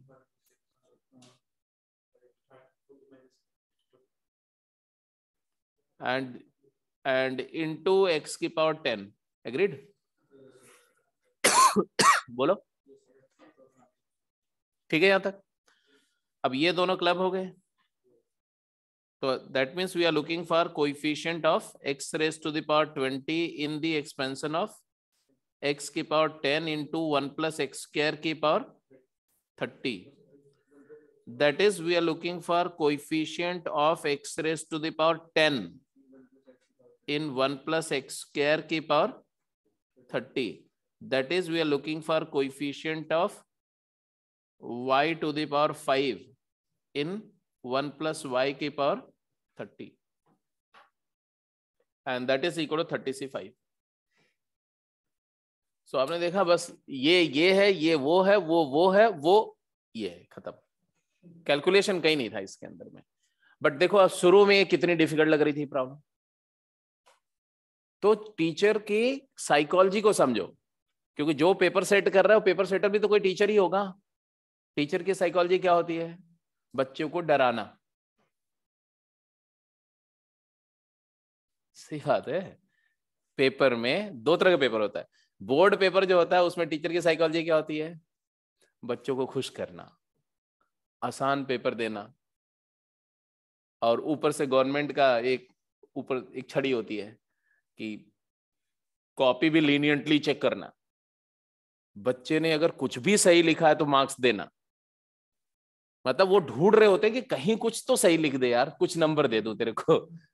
अब कुछ कलाकार होते हैं कुछ भी सही नहीं लिखते हैं, सब कुछ गलत लिखते हैं, वही बच जाते हैं, वही फंस जाते हैं बोर्ड में, फेल वेल होने वाला। अगर बोर्ड में फेल होना कलाकारी चाहिए उसके लिए, बहुत बड़ा आर्टिस्ट होगा वही बोर्ड में फेल कर सकता है। तो टीचर कोई गालियां निकाल रहा है हर क्वेश्चन में, तब वो फेल कर सकता है, अदरवाइज बोर्ड में फेल होना बहुत टफ है। बट कर जाते हैं कुछ लोग इसके बाद भी, ठीक है। बट ये सब एग्जाम की साइकोलॉजी अलग होती है। वो सिलेक्शन के एग्जाम है, ये रिजेक्शन के एग्जाम है।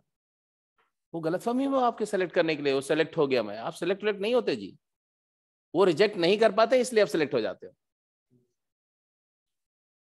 जो माइंडसेट होता है ना, पेपर सेट करना, पेपर बनाना, उसका पूरा तैयारी उनकी होती है कि ज्यादा से ज्यादा लोगों को भगा दो। तो वो भगाने के माइंडसेट से पेपर सेट कर रहे होंगे, तो पेपर का क्वेश्चन आसान बनाएंगे, आसान क्वेश्चन होगा तो उसका अपीयरेंस थोड़ा डरावना दिखा देंगे। डरावना क्वेश्चन होगा तो उसका अपीयरेंस आसान दिखाएंगे। सब जगह ट्रैप लगा के रखते हैं। बहुत खतरनाक प्रॉब्लम है, लेकिन उसको बहुत सिंपली प्रेजेंट करेंगे और बोलेंगे कम कम कम। वो इनवाइट करता है प्रॉब्लम, आओ मरो।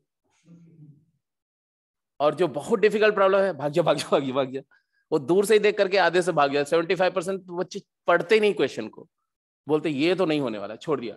पता चला वो सबसे आसान क्वेश्चन था, तो उसका पर्पस तो सॉल्व हो गया ना, उसका पर्पस सॉल्व हो गया। जो जो हिम्मती है वो आ जाए और जो डरपोक है भाग जाए।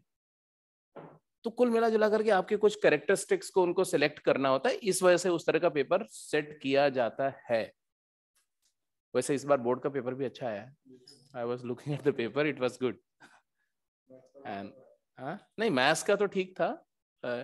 ठीक का मतलब है जिस तरह से पढ़ते हैं हम लोग उस तरह से, उसके हिसाब से ठीक था, बहुत ज्यादा टफ नहीं था। हाँ, स्कूल वालों के हिसाब से तो पूरी बारात निकल गई तो ठीक है। लेकिन यह है कि जैसे इंग्लिश का पेपर खतरनाक, पूरा कैट का एग्जाम था उसमें पूरा। हाँ जी, ये डी डी हो गया ना। अब सी तो हो जाएगा, सी तो सिमिलर टाइप का, तो फैक्टर करो और हाँ फैक्टर हो जाएगा सी में भी। वैसे बिना फैक्टर के भी हो जाएगा, वो कॉम्बिनेशन वाले मेथड, परमुटेशन वाले मेथड से तो हो ही जाएगा। हाँ, लेकिन अगर वैसे देखो तो x+2 है, मतलब 2+x इंटू 1+x², ये फैक्टर हो जाएगा। और फिर पावर 11 है, तो होपफुली इट इज डन, क्योंकि x की पावर 4 ही तो चाहिए। यहाँ से इवन पावर वाला आएगा तो यहाँ से भी इवन पावर वाला ही चाहिए होगा। तो यहाँ से 0 के कॉरस्पॉन्डिंग ले लो, और 2 के कॉरस्पॉन्डिंग ले लो, और 4 के कॉरस्पॉन्डिंग ले लो, फिर कोएफिशिएंट को कलेक्ट करो, हो जाएगा। आगे चलिए। हाँ जी, अब इसमें जैसे एक क्वेश्चन है, मैं चाहता हूं कि इसका बी पार्ट का आंसर कर दो। बी पार्ट,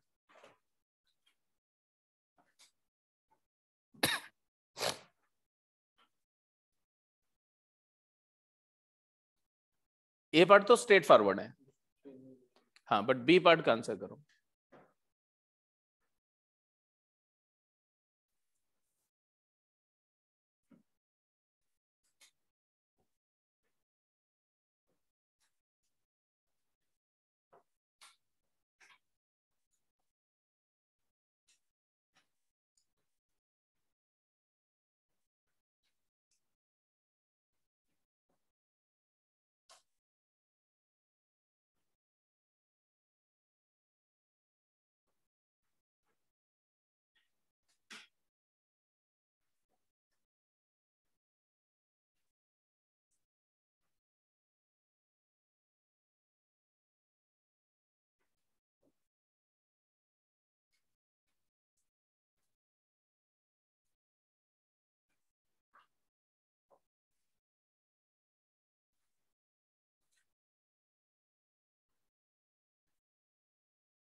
पक्का?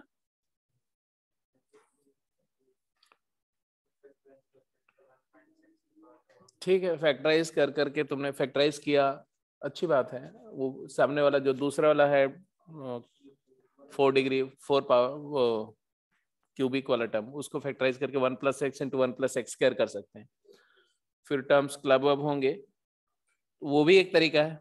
और एक तरीका ये है कि ये जीपी है जी, 4 टर्म की जीपी है, तो जीपी का समेशन तो आप लिख सकते हो, है ना। तो इसको ऐसे भी लिख सकते हो 1-x⁵ एज इट इज रहने दो, और इसको लिखो 1-x⁴ डिवाइडेड बाई 1-x। हाँ या ना। उससे क्या हुआ, 1-x⁴ और 1-x⁵ कैंसिल हो जाएगा, तो 1-x रह जाएगा यहाँ पर, इंटू 1-x⁴ और हमें इसमें कोएफिशिएंट क्या चाहिए, x। हाँ, वहां से भी यही आएगा, और आना तो वही चाहिए ना, नहीं तो आंसर गलत हो जाएगा ना। वही आएगा, लेकिन टर्म मतलब स्टेप बढ़ जाएंगे। हाँ, इसे फटाक से आ गया तुरंत।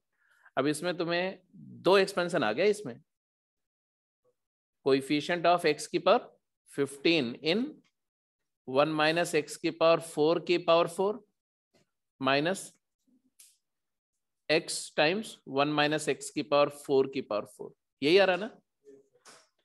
अब अच्छी बात यह है कि यहां से आपको ऐसा टर्म नहीं मिलेगा, क्योंकि इसमें जितने भी टर्म आएंगे उसमें x की पावर 4 की मल्टीपल होगी। तो 4 की मल्टीपल 15 तो नहीं होता है, तो x की पावर 15 फर्स्ट एक्सपेंशन से तो मिलने से रहा, तो इसको हम रिजेक्ट कर देंगे और हम बोलेंगे that is coefficient of x की power 15 in minus x into 1 minus x की पावर 4 की पावर 4। एग्रीड? यही हुआ कि नहीं? जल्दी बोलो। इसमें भी आप बोल सकते हो कोएफिशिएंट ऑफ x की power 14 in negative of 1 minus x की पावर 4 की पावर 4। यहां से भी नहीं पॉसिबल है। और कुछ लिखना चाहते हो जैसे भी लिख सकते हो कोएफिशिएंट ऑफ x की पावर 7 मतलब y की पावर 7 इन 1 माइनस y स्क्वायर की पावर 4। x स्क्वायर को y ले लिया मैंने। अब समझ में आ गया कि ये ऑड पावर है y की, और इसमें जितने भी एक्सपेंशन के टर्म आएंगे सारे y की इवन पावर आएंगे, तो कोएफिशिएंट क्या आ जाएगा? 0। ठीक है जी, समझ में आ रही बात? तो ये हुआ कि बहुत सारी प्रॉब्लम जो आती है बाइनोमियल पर बेस, उसमें कोएफिशिएंट की बात करते हैं, कोएफिशिएंट से रिलेटेड प्रॉब्लम्स आती हैं, तो वो होपफुली आप कंफर्टेबल हो, हैंडल कर लेंगे ऐसे क्वेश्चन सारे।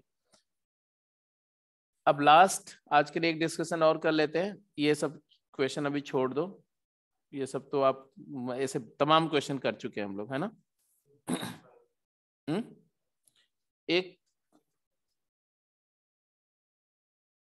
अब दिक्कत है ना, कुछ लोग गेम पूरी करके आते हैं, कुछ लोग नहीं करके आते हैं, उसकी वजह से दिक्कत होती है। अगर सब लोग करके आए तो फिर हम लोग आगे बढ़ सकते हैं।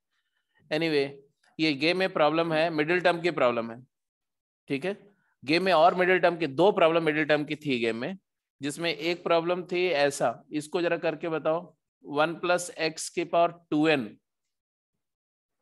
ऐसा एक्सपेंशन है, और find the middle term,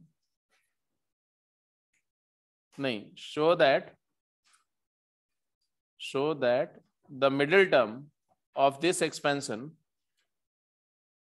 is equal to 1 into 3 into 5 into 7 up to 2n minus 1 upon n factorial into x की पावर n into 2 की पावर n। जल्दी करो।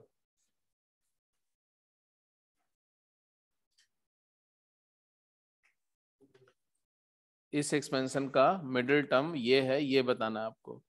ऑलमोस्ट उसी तरह से ये वाला भी है, ठीक है?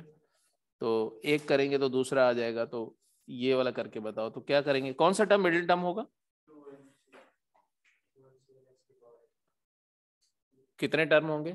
कोई नहीं बताएगा। सात्विक, कितने टर्म होंगे इस एक्सपेंशन में? इस एक्सपेंशन में टोटल कितने टर्म होंगे बेटा, बोलो।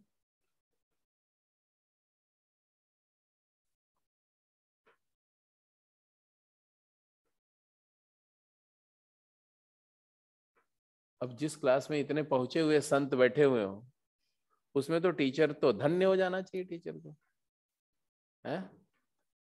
ऐसे ऐसे लोग अवतार ले लिए क्यों भाई? इसमें अब ये भी नहीं बता सकते कितने टर्म होंगे बाइनोमियल में? कितने टर्म, कितने लोग बता सकते हैं इसमें कितने टर्म होंगे? Raise your hand. सब लोग बता सकते हैं, सब लोग बता सकते जी। बोलो कितने टर्म है बेटा? 2n plus 1 index plus 1। इतनी बार मैंने इंडेक्स प्लस 1 बोला होगा ना कि उसकी आवाज बाहर अगर कोई रिक्शे वाला होगा ना तो उसको भी याद हो गया होगा।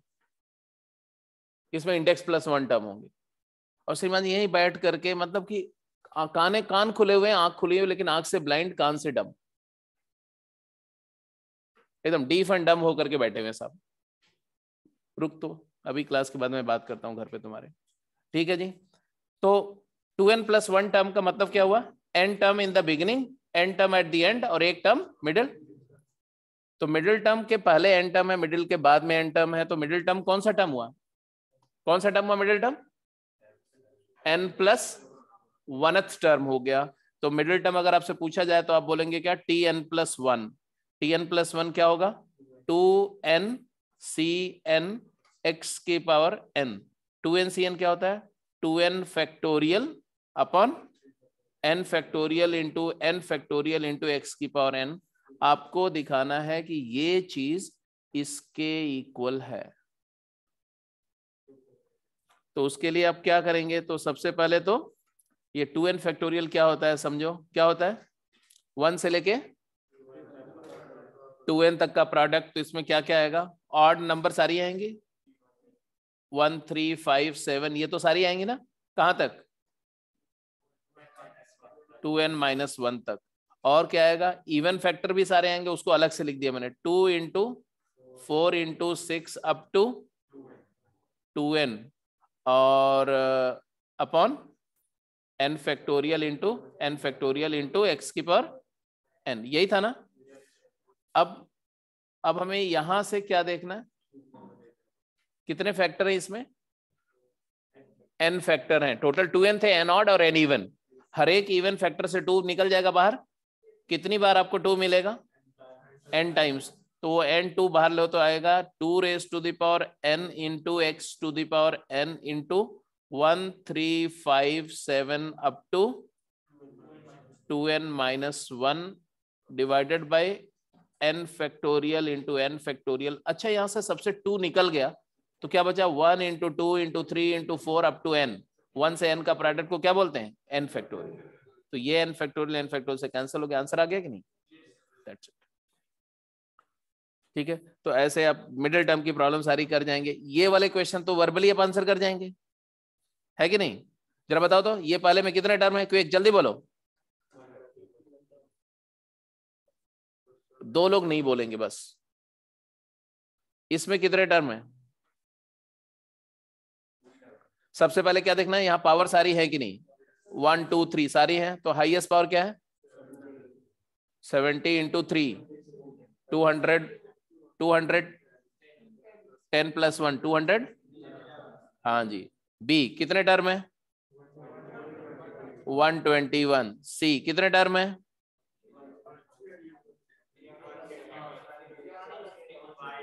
151।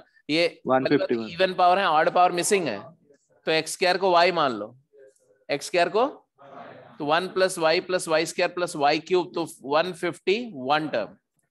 एंड डी पार्ट तो हो ही गया 8n प्लस 1, एकदम वर्बल आंसर है जी। अब एक लास्ट कॉन्सेप्ट लिखो जल्दी से। कॉन्सेप्ट क्या है, numerically greatest term of the binomial expansion. Heading देंगे numerically greatest term of the binomial expansion.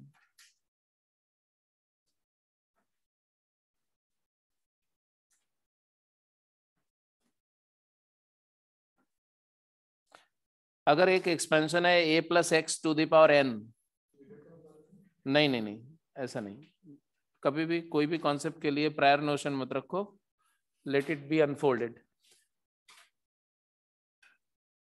Late tr plus 1 be the numerically greatest term। Numerically greatest का मतलब क्या होता है,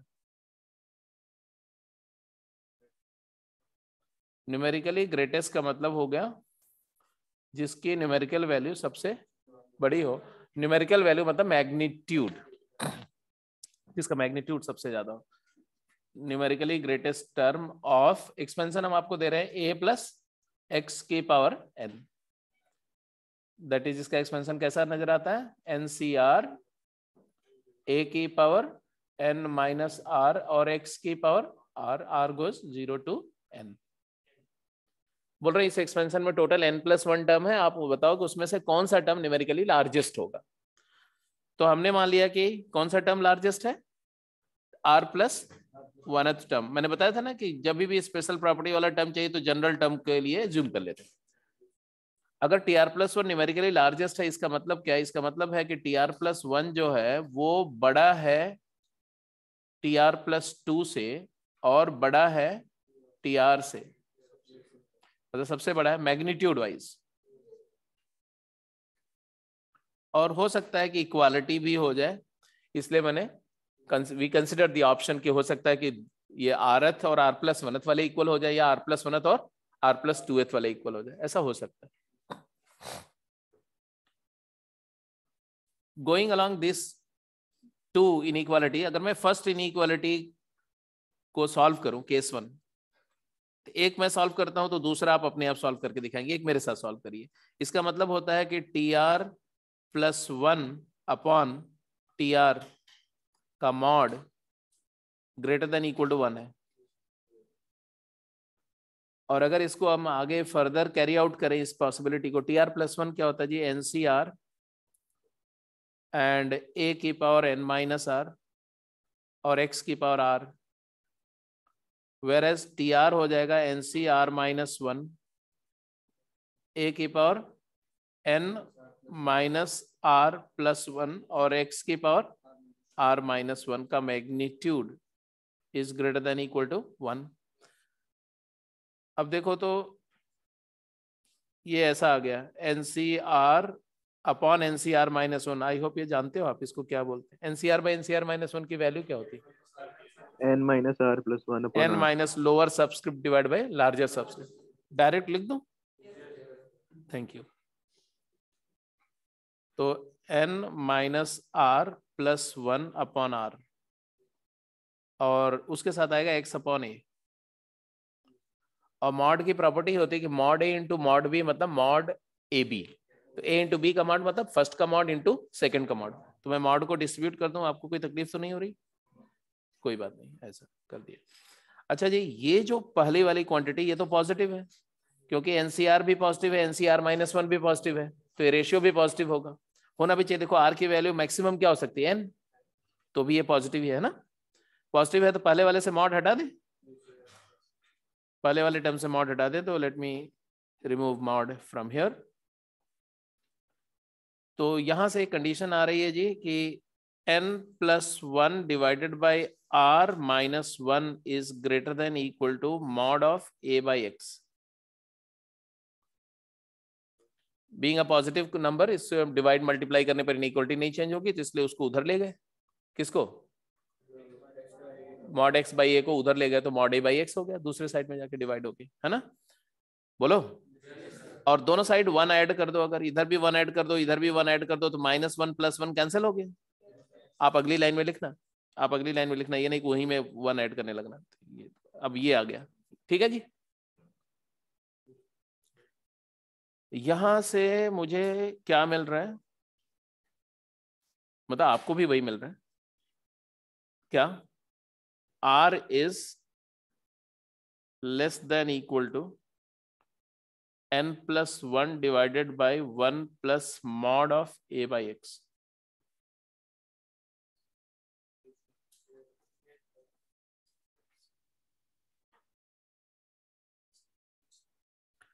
मतलब r पर एक रिस्ट्रिक्शन आ गया कि अगर ऐसा है, अगर TR+1 न्यूमेरिकली ग्रेटेस्ट टर्म है, तो r की वैल्यू राइट हैंड साइड की जो नंबर है इससे छोटी या इक्वल।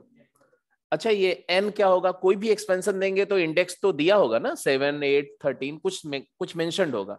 n कांस्टेंट है, a फिक्स्ड होगा, x की वैल्यू वो देंगे, तो ये पूरी एक फिक्स्ड नंबर होगी। Let us call this number as alpha. इस नंबर को क्या मान लें? अल्फा मान लेते हैं, तो लिख दो अल्फा है मान। तो r less than alpha, r less than equal alpha, ऐसा आ गया। अब जरा केस 2 आप अपने आप वर्कआउट करके दिखाओ जी। केस 2, केस 2 मतलब what?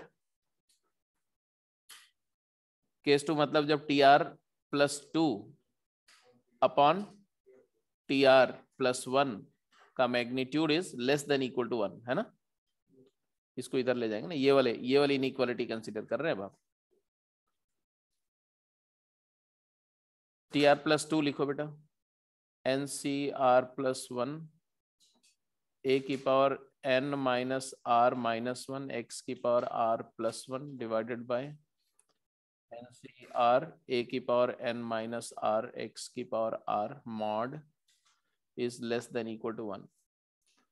NCR+1 by NCR positive है, मॉड के बाहर निकाल के क्या लिखेंगे? n-r divided by r+1 multiplied by mod of x by a,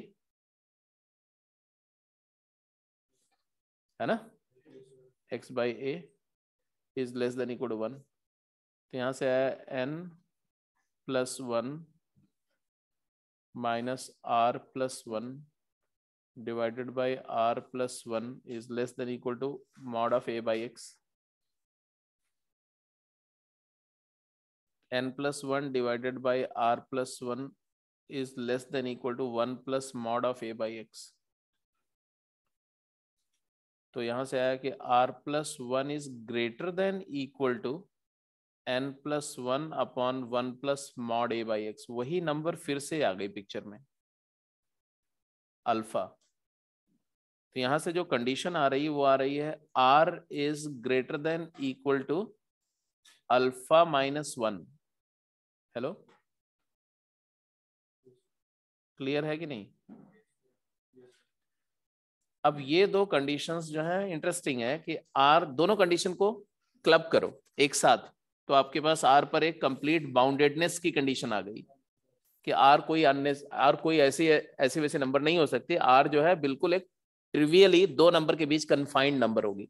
तो फाइनल कंडीशन क्या आई? फ्रॉम 1 and 2, ये फर्स्ट आउटकम था, ये सेकेंड आउटकम था। अब लिखा फ्रॉम 1 and 2 आर की वैल्यू अल्फा माइनस 1 से बड़ी या इक्वल, बट अल्फा से छोटी या इक्वल।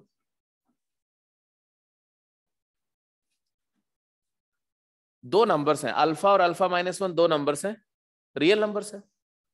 तो दोनों नंबर के बीच का गैप कितना होगा? 1 यूनिट। और दो रियल नंबर जिनके बीच का डिफरेंस 1 यूनिट है, उसके बीच में एक ही इंटीजर हो सकता है। उनके बीच में एक ही इंटीजर हो सकता है उनके बीच में एक भी इंटीजर ना हो। ऐसा हो सकता है? ऐसा नहीं हो सकता।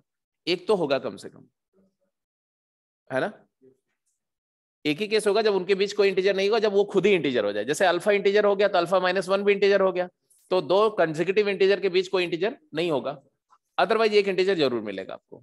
जैसे एक नंबर है 3.5 तो दूसरी हो गई 2.5, तो 2.5 3.5 के बीच में एक इंटीजर मिल रहा है। ठीक है, इसका मतलब आर के हमारे पास में एट द मोस्ट दो, क्योंकि इक्वालिटी भी है, तो या तो दो वैल्यू मिलेगी या तो एक। दो कब मिलेगी? जब अल्फा इंटीजर हो। तो लिख दो, आगे लिखो केस। अब ये सब पूरा इसको नोट कर लिया, इसको हटा दूं? नहीं हटा दे, यहां लिख देते हैं। सर 1 मिनट बैक करना, तो एक चीज नोट करने रहेगी। कर लो भाई, नोट कर लो। 1 सेकेंड, 1 मिनट रुक जाओ।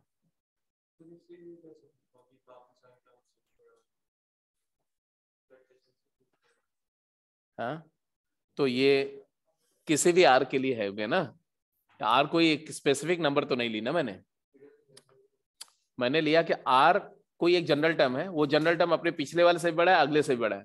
तो ये तो हर आर के लिए एडजस्ट होके आ रहा है ना। आर की वैल्यू 3 है, अगर आर की वैल्यू 3 आ रही है तो 3 अपने पिछले से भी बड़ा है, अगले से भी बड़ा है। नहीं तो वो ऐसे बोल सकते हैं क्योंकि पॉलिनोमियल एक्सपेंशन है, तो लेफ्ट से राइट की तरफ ऐसे इंक्रीज कर रहा होगा वैल्यू, और इधर से भी इंक्रीज कर रहा होगा वैल्यू, तो इस तरह से। इसको हटाए, नोट कर लिया सबने? हो गया।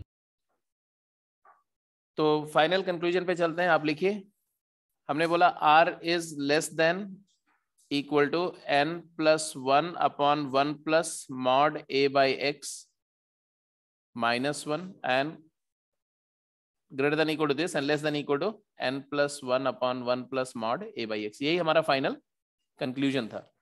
तो अब एनालिसिस में केस 1, केस ए लिखो। Case A, if index n plus 1 divided by 1 plus mod of a by x, अगर ये क्वांटिटी इंटीजर है, जिसको हमने अल्फा लिया था, अगर ये इंटीजर है, if it is integer, then there are 2 values of r।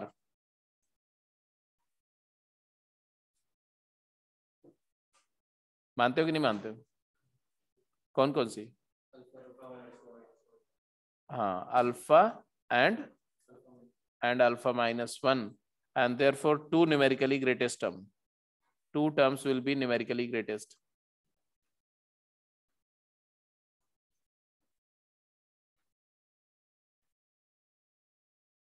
कौन कौन से? एक तो NC TRN, मतलब T alpha plus 1 and T alpha minus 1 plus 1, है ना। तो उसको लिखना चाहो तो ऐसे लिखोगे n c alpha and a की power n minus alpha x की power alpha as well as n c alpha minus 1 a की power n minus alpha plus 1 x की पावर अल्फा माइनस 1। ये दो टर्म होंगे जो न्यूमेरिकली लार्जेस्ट होंगे।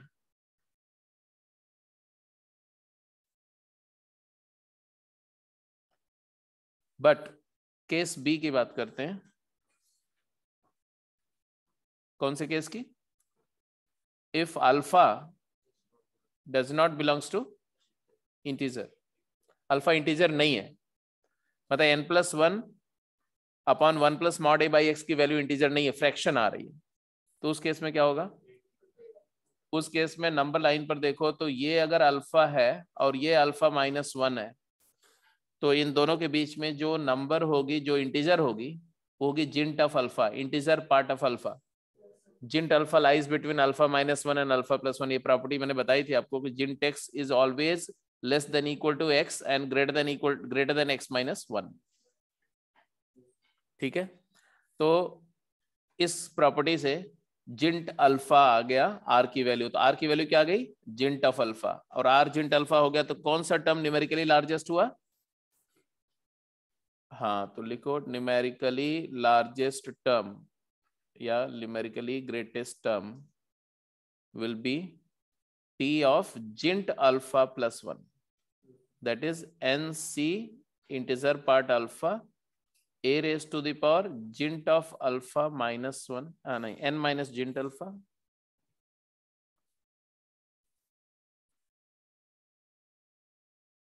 and x की पावर gint alpha।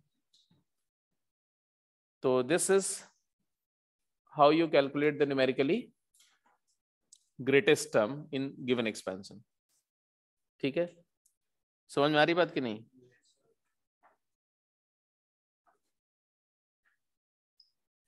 तो आज की क्लास को हम यहीं पर समराइज करेंगे।